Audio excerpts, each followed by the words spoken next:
నమస్తే welcome to DS9 news ముందుగా headlines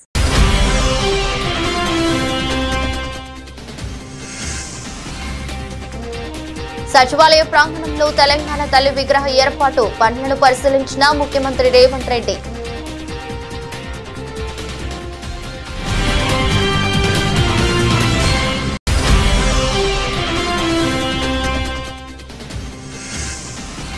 విజయవాడలో నాబార్డు ప్రాంతీయ కార్యాలయాన్ని ప్రారంభించిన మంత్రులు పయ్యావుల కేశవ్ అచ్చెన్నాయుడు రాష్ట్ర అభివృద్ధికి నాబార్డు తన వంతు కృషి చేస్తుందని వ్యాఖ్య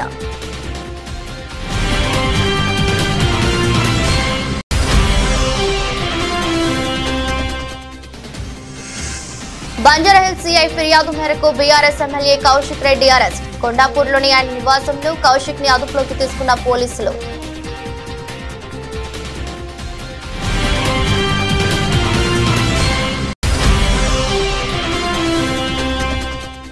ఏపీలో ప్రభుత్వంపై పోరుబాటకు వైసీపీ తేదీల ఖరారు రైతులు ఎదుర్కొంటున్న సమస్యలపై ఈ నెల 11న ర్యాలీలు కలెక్టర్లకు విజ్ఞాపన పత్రాలు అందజేయాలని వైఎస్ జగన్ పిలుపు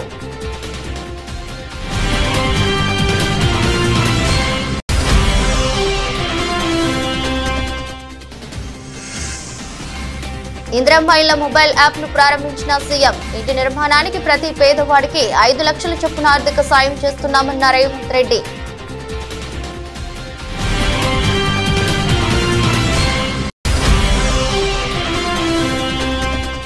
బంగ్లాదేశ్ లో హిందువులపై జరుగుతున్న దాడులను ఖండిస్తూ హిందూ ఐక్య వేదిక ఆధ్వర్యంలో నిరసన కేంద్ర ప్రభుత్వం రాష్ట్రపతి స్పందించి బంగ్లాదేశ్ ప్రభుత్వంలో చర్చలు జరిపి దాడులను నివారించాలని విజ్ఞప్తి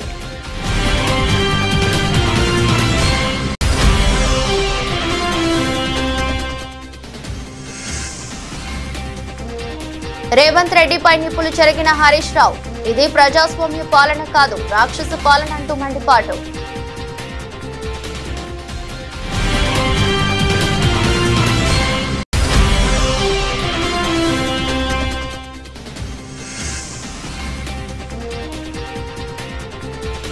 మిడిల్ ఆర్డర్ లో బ్యాటింగ్ చేస్తా త్యాగం చేసిన రోహిత్ శర్మ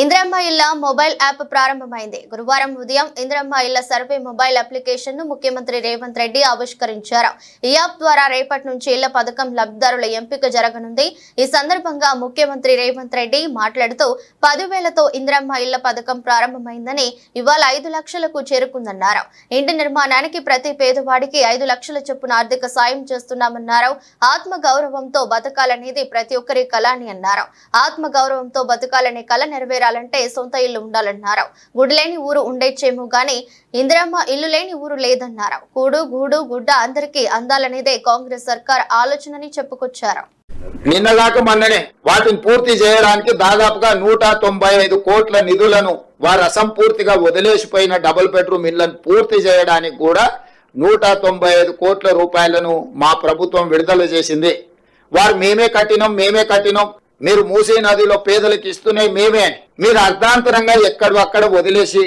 పోయినరు 10 సంవత్సరాలు ఏ రోజు కూడా మీరు వాటి మీద దృష్టి పెట్టలాగానే మీరు చూడడానికి ఇష్టపడలేదు కానీ మీకు కావాల్సిన ప్రగతి భవన్ ను 9 నెలల్లో పూర్తి చేసుకున్నారు మీకు కావాల్సిన వాస్తు కోసం నిర్మించుకున్న సచివాలయం 9 సంవత్సరాలలో పూర్తి చేసుకున్నారు మీకు కావాల్సిన ఫామ్ హౌస్లు అది గజ్వేల్లో కావచ్చు జన్వాడలో కావచ్చు లేకపోతే మొయినాబాద్ లో కావచ్చు వివిధ ప్రాంతాలలో 100 ఎకరాలలో ఫామ్ హౌస్లు పూర్తయిపోయినాయి మీ రాజకీయ పార్టీలకు 33 జిల్లాలలో ఎకరాల కొద్ది నిన్నగాక మొన్ననే హైకోర్టులో చర్చకు వచ్చినప్పుడు ఎకరాలలో బీఆర్ఎస్ భవనాలను నిర్మించుకున్నారు భూములను కేటాయించుకున్నారని కోకాపేటలో 11 ఎకరాల భూ కేటాయింపుతో పాటు 33 జిల్లాలలో మీ పార్టీ కార్యాలయాలను కోట్ల రూపాయలు పెట్టి మీరు నిర్మించుకోవడానికి మీ ఫామ్ హౌస్లను నిర్మించుకోవడానికి మీ పార్టీ కార్యాలయాలను నిర్మించుకోవడానికి చూపించిన శ్రద్ధ కేటాయించిన నిధులు తీసుకున్న భూములు పేదవాళ్ల పట్ల మీరు చిత్తశుద్ధి చూపించలేదు స్పష్టంగా మీ ప్రాధాన్యత మీరే మీ ప్రాధాన్యత మీ భవనాలు మీ ఫామ్ హౌస్లు మీ పార్టీ కార్యాలయాలే మీరు పేదల కోసం ఇస్తా అని హామీ ఇచ్చిన డబుల్ బెడ్రూమ్ ఇండ్లు కాదు ఎవరి మీదనో ఆరోపణలు చేసుకుంటూ ఎవరినో నిందించుకుంటూ కాలం గడపకుండా ఒక మంచి పరిపాలన విధానంతో ఒకటొకటిగా పరిష్కరించుకుంటూ మేము ముందుకు వస్తున్నాము. ఈ కార్యక్రమాలు చేపట్టినప్పుడు ప్రతిపక్షంగా మాకు సహకరించాలి. కొంత సమయం ఇవ్వాలి. ఎక్కడైనా ఏదైనా వాళ్ళకి ఇంతకంటే బాగా పనిచేయడానికి అవకాశం ఉందన్నప్పుడు సూచన చేయాలి. ప్రభుత్వానికి వచ్చి రిప్రజెంటేషన్స్ ఇవ్వాలి. మీ అనుభవాన్ని, మీ చతురతను ఉపయోగించి పాలకపక్షాన్ని ఇరుకున పెట్టండి. చంద్రశేఖరరావు గారు, మీరు వచ్చి ఇరుకున పెట్టడమే కాదు, సూచన చేయండి. మేమంతా యంగ్స్టర్స్. మీ రోజున్న మంత్రివర్గంలో తుమ్మల గారు, రూపాలి గారు సీనియర్స్ ఉండొచ్చు, కానీ బట్టి గారైనా, నేనైనా, శ్రీనివాస్ రెడ్డి అయినా, పొన్నం గారైనా మిత్రుడు, మేము అప్కమింగ్ ప్రజాప్రతినిధులము. మాకు ఈరోజు ఒక గొప్ప అవకాశం వచ్చింది. మీకంటే సీనియర్లు ఒకరిద్దరే మంత్రివర్గంలో ఉన్నారు, తుమ్మల నాగేశ్వరరావు గారు లాంటి వాళ్ళు. మీరు నిజంగానే మీ కేంద్ర మంత్రిగా, రాష్ట్ర మంత్రిగా, కేంద్ర మంత్రిగా, ముఖ్యమంత్రిగా, ఉద్యమకారుడుగా మీకు ఎంతో అనుభవం ఉందని మీరు చెప్తున్నారు కదా, అనుభవాన్ని ప్రజల కోసం ఉపయోగించండి. గ్రామీణాభివృద్ధి లక్ష్యంగా రుణ ప్రణాళిక, పర్యవేక్షణ, అభివృద్ధి మరియు వ్యవసాయ ప్రోత్సాహక కార్యక్రమాలపై ప్రత్యేక శ్రద్ధ వహించి రాష్ట్రాభివృద్ధికి నాబార్డ్ తన వంతు కృషి చేస్తుందని మంత్రి కింజరాపు అచ్చెన్నాయుడు తెలిపారు. రాష్ట్ర విభజన సమయంలోనే కేంద్ర ప్రభుత్వ సంస్థలను అమరావతికి తీసుకువచ్చేందుకు అన్ని చర్యలు తీసుకోవడం జరిగిందన్నారు. ఇప్పటి వరకు హైదరాబాద్ లో ఉన్న నాబార్డ్ ప్రాంతీయ కార్యాలయం రాష్ట్రానికి రావడం చాలా సంతోషంగా ఉందన్నారు. అమరావతిలో నిర్మించే నాబార్డ్ శాశ్వత ప్రాంతీయ కార్యాలయానికి ఇప్పటికే భూమిని కేటాయించడం జరిగిందని, దేశంలోనే ఎక్కడా లేని విధంగా అన్ని రకాల సదుపాయాలతో ఒక ఐకానిక్ లా నిర్మాణం పూర్తి చేస్తామని స్పష్టం చేశారు. ఈ మేరకు విజయవాడలోని స్టాలిన్ సెంట్రల్ కాంప్లెక్స్ లో national bank for agriculture and rural development Andhra Pradesh ప్రాంతీయ కార్యాలయాన్ని రాష్ట్ర ఆర్థిక, ప్రణాళిక, వాణిజ్య పన్నులు మరియు శాసనసభ వ్యవహారాల శాఖ మంత్రి పయ్యావుల కేశవ్, నాబార్డ్ చైర్మన్ షాజీ కేవిలతో కలిసి మంత్రి అచ్చెన్నాయుడు ప్రారంభించారు. ఈ సందర్భంగా మాట్లాడుతూ నాబార్డ్ ఆంధ్రప్రదేశ్ ప్రాంతీయ కార్యాలయాన్ని విజయవాడ నడిబొడ్డున ఏర్పాటు చేయడం శుభపరిణామమన్నారు.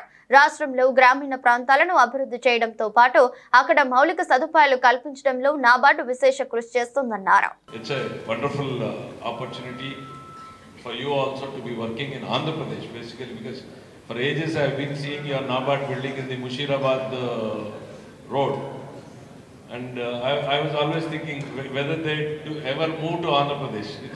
Now I have seen you coming in a big way. I am very happy to have you all here, and all the bankers here and the NABARD. As a finance minister, I will have only one request: lend, lend, lend, lend. The more you lend, I am the more happiest person. So either you lend me to the limits or beyond the limits, I am happy also. If you can't lend me, lend the people of Andhra Pradesh.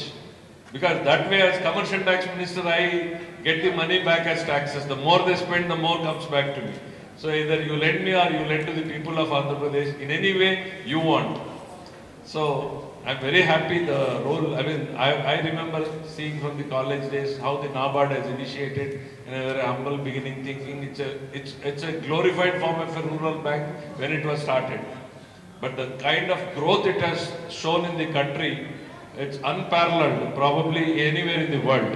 There's no other bank which is committed to the rural segment to this extent. I don't know if correct me if I'm wrong, I don't see any parallel of which is committed to a particular segment of the society growing so big. So now it has become a banker's bank. It has RBI has become a banker's bank. It has become a government bank. It's no more a farmer's bank. It has really spread its wings in every sector, everywhere.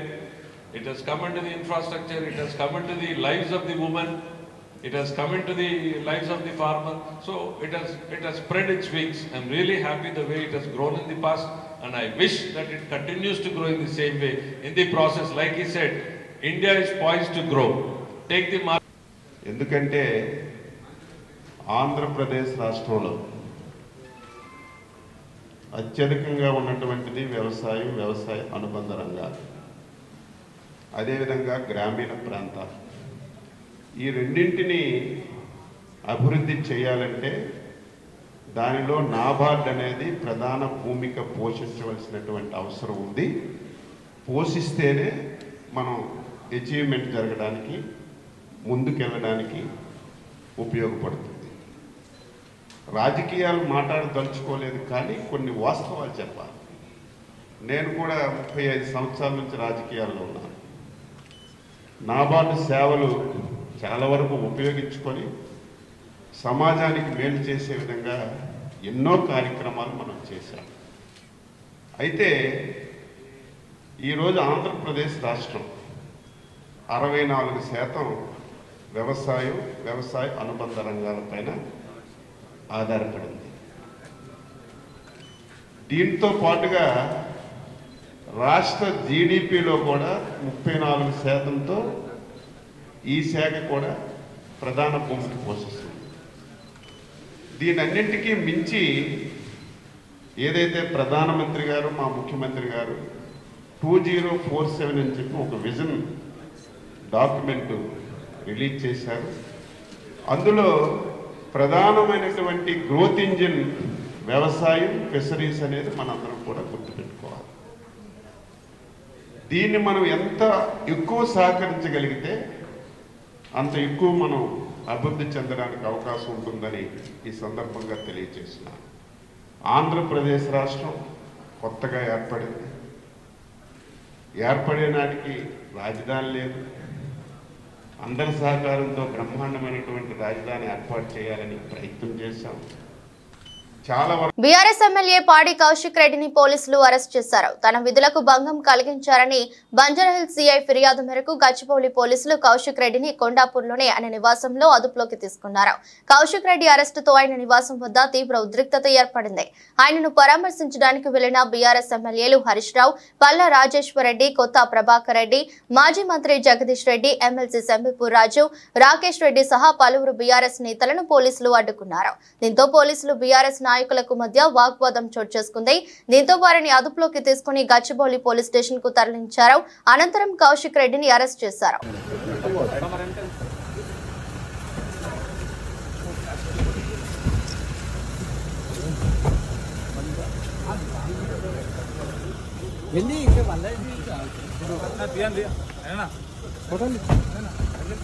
ఆంధ్రప్రదేశ్లో కూటమి ప్రభుత్వం అధికారంలోకి వచ్చిన తర్వాత ప్రజల సమస్యపై నిర్లక్ష్యం వహించడాన్ని నిరసిస్తూ వైసీపీ పోరుబాటకు సిద్ధమైంది.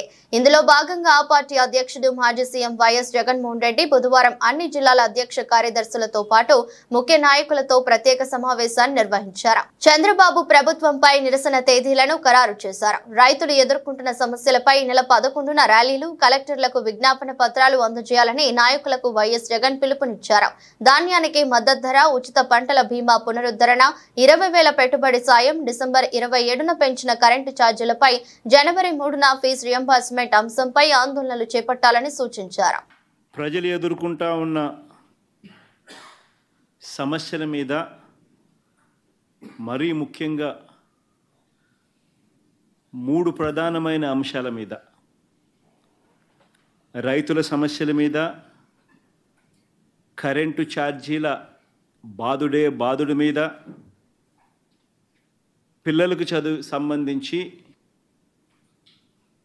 ఫీజులు కట్టలేని పరిస్థితిలో ఉన్న పిల్లలు ఎదుర్కొంటా ఉన్న సమస్యల మీద, ఈ 3 అంశాల మీద వైఎస్ఆర్సీపీ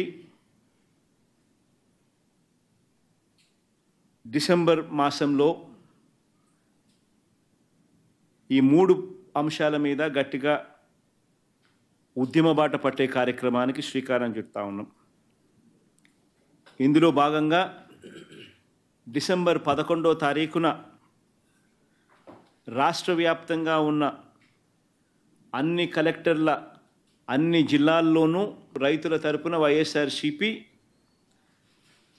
రైతులకు సంబంధించిన ప్రధానమైన అంశాలు, ధాన్యం సేకరణలో రైతన్నలకు జరుగుతూ ఉన్న అన్యాయాన్ని ప్రశ్నిస్తూ, ధాన్యం సేకరణలో కనీస పెట్టుబడి ధర ఖచ్చితంగా ప్రభుత్వం వైపు నుంచి వచ్చేట్టుగా ఒత్తిడి తీసుకొచ్చే దాంట్లో భాగంగా కనీస మద్దతు ధర రైతులకు ఖచ్చితంగా వచ్చేట్టుగా చేస్తూ, రైతులకు సంబంధించిన ఆ ప్రస్తావనతో పాటు పెట్టుబడి సహాయం కింద 20,000 రూపాయలు ఏదైతే రైతులకు ఇస్తామని చెప్పారో ఆ 20,000 రూపాయలకు సంబంధించి పెట్టుబడి సహాయం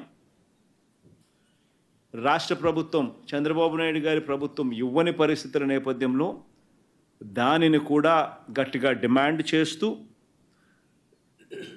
ఈ రెండే కాకుండా ఉచిత పంటల బీమా ఏదైతే రైతులకు ఇంతవరకు అందుతా ఉన్న పరిస్థితి ఏదైతే ఉందో రద్దు చేసిన నేపథ్యంలో ఉచిత పంటల బీమా మళ్ళీ ఖచ్చితంగా రైతులకు మళ్ళీ వర్తింప చేయాలి అనే డిమాండ్తో, ప్రధానంగా ఈ 3 డిమాండ్లతో డిసెంబర్ 11వ తారీఖున ప్రతి జిల్లాలోనూ వైఎస్ఆర్సిపి అక్కడి జిల్లా కలెక్టర్లను కార్యాలయాలకు సంబంధించి కలెక్టర్లకు రిప్రజెంటేషన్ ఇచ్చే కార్యక్రమానికి రైతులందరితో కలిసి ర్యాలీగా వెళ్ళి కలెక్టర్లకు రిప్రజెంటేషన్ ఇచ్చే కార్యక్రమం డిసెంబర్ 11వ తారీఖున వైఎస్ఆర్ కాంగ్రెస్ పార్టీ చేస్తుంది. అదేవిధంగా డిసెంబర్ 27వ తారీఖున రాష్ట్ర ప్రభుత్వం, చంద్రబాబు నాయుడు గారి ప్రభుత్వం ఏదైతే కరెంటు ఛార్జీల బాదుడు కార్యక్రమం ఏదైతే చేసిందో, ఎన్నికలప్పుడు తాను కరెంటు ఛార్జీలు తగ్గిస్తాను అని చెప్పి ప్రజలను మోసం చేస్తూ ఆయన చేసిన అనేక మోసాలలో సూపర్ 6లు, సూపర్ 7లు ఎలాగో గాలికి ఎగిరిపోయాయి. సచివాలయ ప్రాంగణంలో తెలంగాణ తల్లి విగ్రహ ఏర్పాటు పనులను గురువారం ముఖ్యమంత్రి రేవంత్ రెడ్డి పరిశీలించారు. అక్కడ పనులను ఆయన పర్యవేక్షించారు. ఆయన వెంట deputy CM Bhatti Vikramarka, PCC president Mahesh Goud, MLA Danam Nagender, సంబంధిత శాఖ అధికారులు తదితరులు ఉన్నారు. కొండాపూర్లోని బీఆర్ఎస్ ఎమ్మెల్యే పాడి కౌశిక్ రెడ్డిని పరామర్శించడానికి సిద్దిపేట ఎమ్మెల్యే హరీష్ రావు కొండాపూర్లోని కౌశిక్ రెడ్డి నివాసానికి వెళ్లారు. ఈ క్రమంలో అప్పటికే అక్కడ భారీగా మోహరించిన గచ్చిబౌలి పోలీసులు హరీష్ రావును అడ్డుకున్నారు. హరీష్ రావును అదుపులోకి తీసుకున్న పోలీసుల బలవంతంగా కారులో ఎక్కించి గచ్చిబౌలి పోలీస్ స్టేషన్ కు తరలించారు. సీఎం రేవంత్ రెడ్డిపై మాజీ మంత్రి సిద్దిపేట ఎమ్మెల్యే హరీష్ రావు నిప్పులు చెరిగారు. ఇది ప్రజాస్వామ్య పాలన కాదు, రాక్షసన పాలన అని ధ్వజమెత్తారు. ఇందిరమ్మ రాజ్యమా, ఎమర్జెన్సీ పాలన అని నిలదీశారు హరీష్ రావు. ఫోన్ ట్యాపింగ్ చేశారంటూ ఫిర్యాదు చేసేందుకు పోలీస్ స్టేషన్ కు వెళ్తే ఎమ్మెల్యే కౌశిక్ రెడ్డిపై ఉల్టా కేసు బనాయించారని ఆగ్రహం వ్యక్తం చేశారు. ఈ దుర్మార్గాన్ని ప్రశ్నిస్తే తనపై బీఆర్ఎస్ నాయకులపై దుర్మార్గంగా ప్రవర్తించారని, అక్రమ అరెస్టు చేసి పోలీస్ స్టేషన్ కు తరలిస్తున్నారని రేవంత్ రెడ్డిపై హరీష్ రావు నిప్పులు చెరిగారు.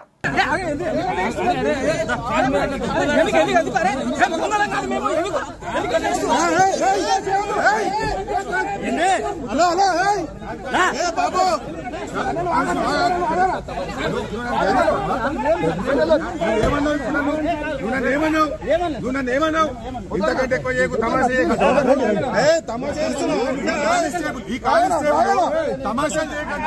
ఇంతకంటే ఎక్కువ కానిస్టేబుల్ నన్ను బెదిరిస్తున్నాను.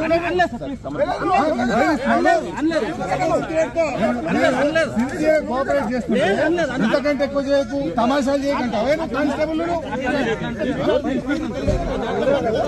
అవనిగడ్డలో రెవెన్యూ సమావేశ మందిరంలో నియోజకవర్గ స్థాయి ధాన్యం కొనుగోలు సమీక్ష సమావేశం మంత్రి నాదెండ్ల మనోహర్ అధ్యక్షత నిర్వహించారు. మంత్రి నాదెండ్ల మనోహర్ మాట్లాడుతూ రాష్ట్రంలో ఇప్పటికే 9,91,000 మెట్రిక్ టన్నుల ధాన్యం కొనుగోలు చేసి రైతులకు 2,283 కోట్లు నగదు చెల్లించామన్నారు. ఇందులో 2,067 కోట్ల సొమ్మును ధాన్యం విక్రయించిన రైతులకు 24 గంటల్లోనే చెల్లించినట్లు తెలిపారు. తుఫాను నేపథ్యంలో 40 రోజుల పాటు జరగాల్సిన ధాన్యం కొనుగోలు ప్రక్రియ కేవలం 3 రోజుల్లో హడావిడిగా జరుగుతున్న నేపథ్యంలో ఎదురైన సమస్యలను సమర్థవంతంగా పరిష్కరిస్తున్నామన్నారు. కౌలు రైతులకు కూడా ఈ క్రాప్ నమోదు చేసి ధాన్యం సొమ్ము నేరుగా వారి ఖాతాలకే తెలుస్తున్న ఘనత తమ కూటమి ప్రభుత్వానికి దక్కిందన్నారు. రైతులు తమకు నచ్చిన మిల్లుకే ధాన్యం అమ్ముకునే అవకాశం కల్పించడంతో పాటు జీపీఎస్ నిబంధన కూడా తొలగించామన్నారు.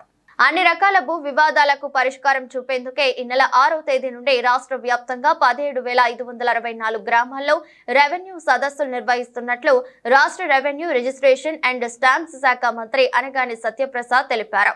రెవెన్యూ సదస్సుల నిర్వహణ నేపథ్యంలో మంగళగిరిలోని CCLA కార్యాలయంలో జిల్లా కలెక్టర్లు, జాయింట్ కలెక్టర్లతో మంత్రి అనగాని సత్యప్రసాద్ వీడియో కాన్ఫరెన్స్ నిర్వహించారు. గత 5 ఏళ్ల కాలంలో వైసీపీ ప్రభుత్వం భూ వివాదాలను పరిష్కరించేందుకు ఎటువంటి ప్రయత్నం చేయకపోగా వారి స్వార్థం కోసం భూములను ప్రజల నుండి లాగేసుకునేందుకోసం మరిన్ని సమస్యలను కలిగించారని అన్నారు. గతంలో ఎన్నడూ లేని విధంగా రాష్ట్రంలో భూ వివాదాలు నెలకొన్నాయని చెప్పారు. వీటిని పరిష్కరించి సామాన్య ప్రజలకు న్యాయం చేసే ఉద్దేశంతో సీఎం చంద్రబాబు ఎప్పటికప్పుడు రెవెన్యూ అంశాలపైన సమీక్షలు చేస్తున్నారని చెప్పారు. అందులో భాగంగా ప్రజల సమస్యలను తీర్చేందుకు రెవెన్యూ సదస్సులు కూడా నిర్వహించాలని నిర్ణయించామని ఈ నెల 6వ తేదీన ఈ సదస్సులు ప్రారంభమై 33 రోజుల రాష్ట్రంలోని అన్ని గ్రామాల్లో జరుగుతాయని చెప్పారు. ములుగు జిల్లా తాడ్వాయి మండలం మేడారం సమ్మక్క సారలమ్మలను ములుగు కలెక్టర్ దివాకర్ బుధవారం సాయంత్రం దర్శించుకున్నారు.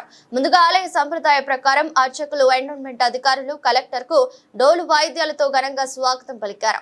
అనంతరం అమ్మవార్లను దర్శించుకుని కొబ్బరికాయలు కొట్టి మొక్కుకున్నారు. రాబోయే మినీ మేడారం జాతరపై వివిధ శాఖల అధికారులతో సమీక్ష సమావేశాన్ని నిర్వహించారు.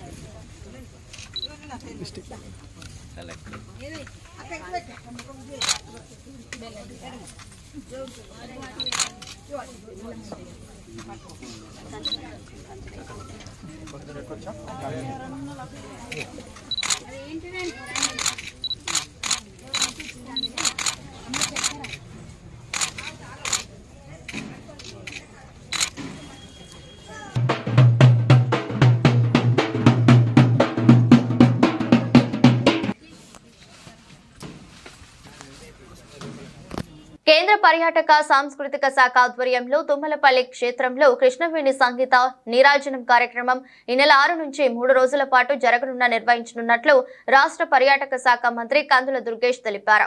రాష్ట్రంలో ఇప్పటికే వివిధ ప్రాంతాల్లో దీనికి సంబంధించి ప్రారంభ కార్యక్రమాలు నిర్వహించడం జరిగిందని చెప్పారు. ఈ కార్యక్రమానికి కేంద్ర మంత్రులు షేకావత్, నిర్మలా సీతారామన్, ముఖ్యమంత్రి చంద్రబాబు, ఉప ముఖ్యమంత్రి పవన్ కళ్యాణ్ పాల్గొంటారన్నారు.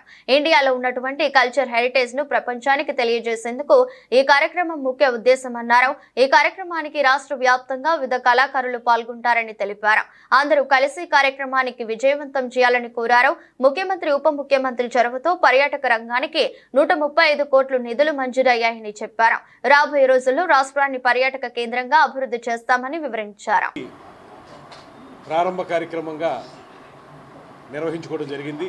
వాటన్నిటిని కలుపుకొని రేపు 6, 7, 8 తారీఖుల్లో ఇక్కడ ఈ కార్యక్రమాన్ని నిర్వహిస్తున్నాం. ఇందులో పర్యాటక కేంద్ర ప్రభుత్వ శాఖ మంత్రి షెకావత్ గారు, అదేవిధంగా ఆర్థిక శాఖ మంత్రి శ్రీమతి నిర్మలా సీతారామన్ గారు, ముఖ్యమంత్రి శ్రీ చంద్రబాబు నాయుడు గారు, ఉప ముఖ్యమంత్రి శ్రీ పవన్ కళ్యాణ్ గారు పాల్గొంటున్నారు. ఈ కార్యక్రమం యొక్క ప్రధానమైన ఉద్దేశం ఏంటంటే ఇండియాకు ఉన్నటువంటి కల్చరల్ హెరిటేజ్ని ప్రపంచానికి తెలియజేయటం. ముఖ్యంగా ఏవైతే కళలు మనకి భారతదేశంలో ఇంతకాలంగా ఫరిడి వెలుగుతున్నాయో ఆ కళల్ని ఒకసారి ప్రజలందరికీ తెలియజేయడం ద్వారా మనందరం కూడా ఇంకోసారి పునరుత్తేజం పొందాలి అనేటువంటి ఆలోచనతో ఈ కార్యక్రమాన్ని నిర్వహిస్తుంది కేంద్ర ప్రభుత్వం మన సహకారంతో. దీంతోపాటు ఏదైతే మనం ఇప్పటివరకు ట్యాప్ చేయనటువంటి టూరిజం ప్రోగ్రామ్స్ ఉన్నాయో, ఏరియాస్ ఉన్నాయో వాటిని కూడా తెలియజెప్పడం, అదేవిధంగా సంగీతం, నృత్యానికి సంబంధించినటువంటి మన ప్రతిభని మరొక మారు అందరికీ తెలియజెప్పడం, ఈ అంశాలతోటి ఈ కార్యక్రమాన్ని చేపడతా ఉన్నాం. పెద్ద ఎత్తున జరిగేటువంటి ఈ కార్యక్రమం తుమ్మలపల్లి కళాక్షేత్రంలో ఈ కార్యక్రమం జరుగుతుంది. ఈ కార్యక్రమానికి మన ప్రాంతం నుంచి మాత్రమే కాకుండా రాష్ట్రంలో అన్ని ప్రాంతాల నుంచి కూడా కళాకారులు కూడా వస్తున్నారు. అదేవిధంగా పర్యాటక శాఖకు సంబంధించినటువంటి కీలకమైన వ్యక్తులు కూడా వస్తున్నారు. అందరం కలిసి బంగ్లాదేశ్ లో జరుగుతున్న ఆందోళనకర పరిణామాలపై కేంద్ర ప్రభుత్వంతో పాటు రాష్ట్రపతి స్పందించాలని హిందూ ఐక్యవేదిక నాయకులు డిమాండ్ చేశారు. పౌరుల ప్రాథమిక స్వేచ్ఛకు భంగం కలిగించొద్దని బంగ్లాదేశ్ ప్రభుత్వానికి సూచించారు. బంగ్లాదేశ్ లో మైనార్టీలుగా ఉన్న హిందువులపై దాడులు జరుగుతున్న నేపథ్యంలో దేశంలో మత, ప్రాథమిక మానవ హక్కులకు భంగం కలగకుండా చూడాలని విజ్ఞప్తి చేశారు. బంగ్లాదేశ్ లో హిందువులపై జరుగుతున్న దాడులను ఖండించాలని డిమాండ్ చేస్తూ పశ్చిమ నియోజకవర్గంలోని గాంధీజీ మున్సిపల్ హైస్కూల్ నుండి హిందూ ఐక్యవేదిక ఆధ్వర్యంలో చేపట్టిన నిరసన కార్యక్రమానికి పలు హిందూ సంఘాలు స్వచ్ఛందంగా తరలివచ్చాయి. బంగ్లాదేశ్ లో మైనార్టీలుగా ఉన్న హిందువులపై దాడులు చేసి చిత్రహింసలకు గురి చేయడం చాలా దారుణమని ఆగ్రహం వ్యక్తం చేశారు. బంగ్లాదేశ్ లో జరుగుతున్న దాడులకు కేంద్ర ప్రభుత్వం, రాష్ట్రపతి స్పందించి బంగ్లాదేశ్ ప్రభుత్వంతో చర్చలు జరిపి దాడులను నివారించాలని కోరారు. బంగ్లాదేశ్ లో హిందువులు బతికే విధంగా రక్షణ చర్యలు తీసుకోవాలన్నారు. హరే కృష్ణ, అందరికీ నమస్కారం. మనందరికీ తెలిసిందే, ఇప్పుడు బంగ్లాదేశ్లో ఉన్న హిందువుల యొక్క మీద జరుగుతున్న దాడులు ఎంత దారుణంగా జరుగుతున్నాయి అనేది రీసెంట్గా వీడియోస్లో చూస్తూనే ఉన్నాం.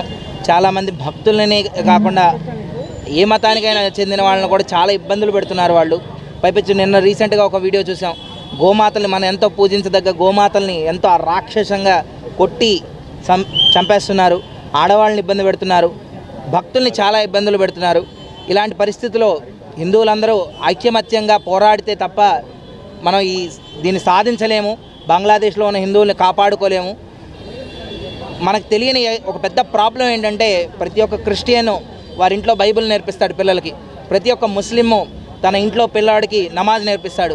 మనం మాత్రం మన బిడ్డలకి భగవద్గీతను నేర్పించాం, భగవంతుడి నామస్మరణ నేర్పించాం. అదే పెద్ద ప్రాబ్లం అయిపోతుంది ఇప్పుడున్న రోజుల్లో. ఎందుకంటే మనం మన పిల్లలకి నేర్పకపోతే మన పిల్లలు నెక్స్ట్ జనరేషన్కి ఎలా నేర్పుతారు? మనమే మన ధర్మాన్ని ప్రచారం చేయట్లేదు. ఎన్ని ఇబ్బందులు ఎన్ని కష్టాలు వస్తున్నా కూడా ఎవరు ముందుకొచ్చి భగవంతుని ధర్మాన్ని భగవంతుని నామాన్ని ప్రచారం చేయట్లేదు. మనం ఇప్పటికైనా మేలుకొని అందరం ఐకమత్యంగా ఆ కులం ఈ కులం ఆ మతం ఈ మతం అనుకోకుండా ఫస్ట్ భగవంతుని ధర్మాన్ని, హైందవ ధర్మాన్ని, సనాతన ధర్మాన్ని ప్రాపగేట్ చేస్తే తప్ప ఇటువంటి. జై శ్రీరామ్. బంగ్లాదేశ్లో హిందువుల మీద జరిగిన దాడికి నిరసనగా ఈరోజు హిందూ ఐక్య వేదిక ఆధారంగా ర్యాలీ మరియు నిరసన ప్రదర్శన ఈరోజు ఏర్పాటు చేశాము. ఈ నిరసన ప్రదర్శనలో హిందూ సమాజం అంతా ఐక్యంగా ఉండాలనే పిలుపు ఇస్తూ ఇక్కడ నుంచి గాంధీజీ మున్సిపల్ హై స్కూల్ దగ్గర నుంచి నెహ్రూ బొమ్మ సెంటర్ దాకా ర్యాలీగా వెళ్ళి అక్కడ పెద్దలు హిందూ సమాజానికి ఒక సందేశం ఇస్తారు.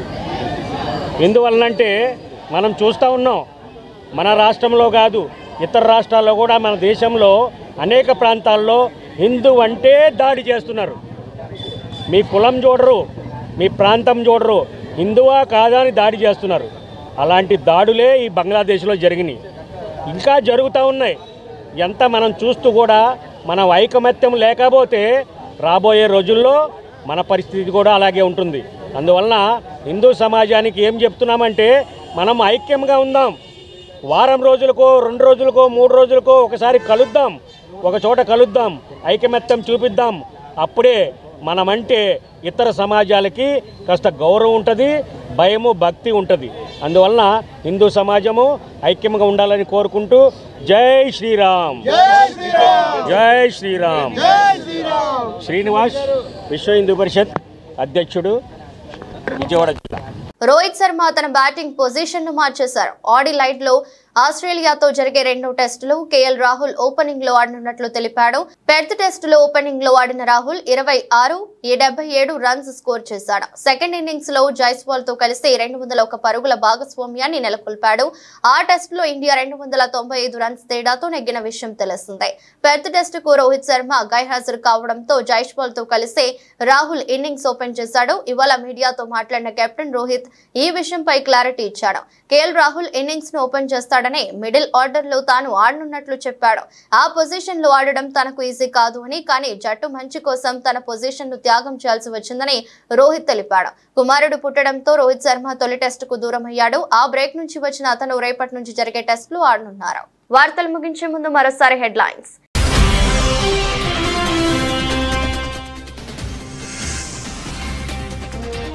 సచివాలయ ప్రాంగణంలో తెలంగాణ తల్లి విగ్రహ ఏర్పాటు పనులను పరిశీలించిన ముఖ్యమంత్రి రేవంత్ రెడ్డి.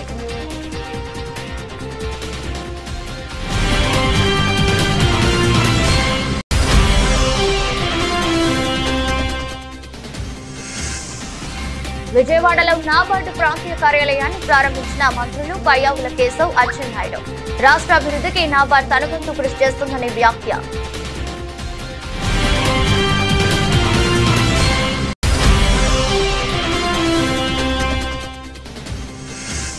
బంజారాహిల్స్ సిఐ ఫిర్యాదు మేరకు BRS MLA Kaushik Reddy arrest. కొండాపూర్లోని ఆయన నివాసంలో కౌశిక్ ని అదుపులోకి తీసుకున్న పోలీసులు.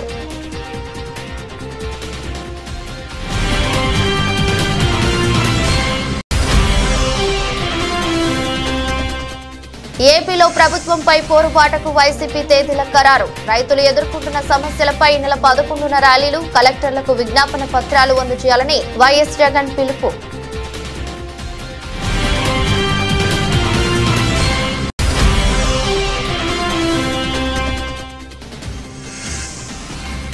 ఇందిరమ్మ ఇళ్ల మొబైల్ యాప్ ను ప్రారంభించిన సీఎం. ఇంటి నిర్మాణానికి ప్రతి పేదవాడికి 5 లక్షల చొప్పున ఆర్థిక సాయం చేస్తున్నామన్న రేవంత్ రెడ్డి.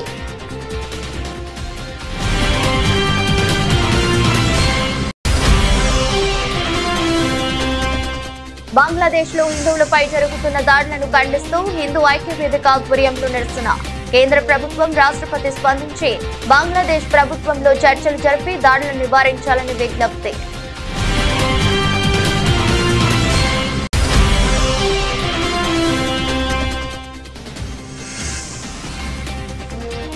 రేవంత్ రెడ్డిపై నిప్పులు చెరిగిన హరీష్ రావు. ఇది ప్రజాస్వామ్య పాలన కాదు, రాక్షస పాలన అంటూ మండిపాటు.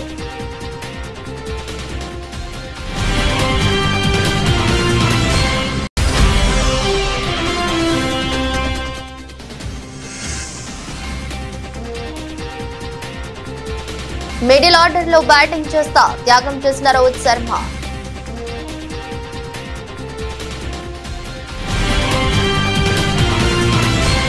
ఇది రెస్ట్ బులెటిన్. మరో బులెటిన్లో మళ్ళీ కలుద్దాం. అంతవరకు సెలవు. నమస్కారం.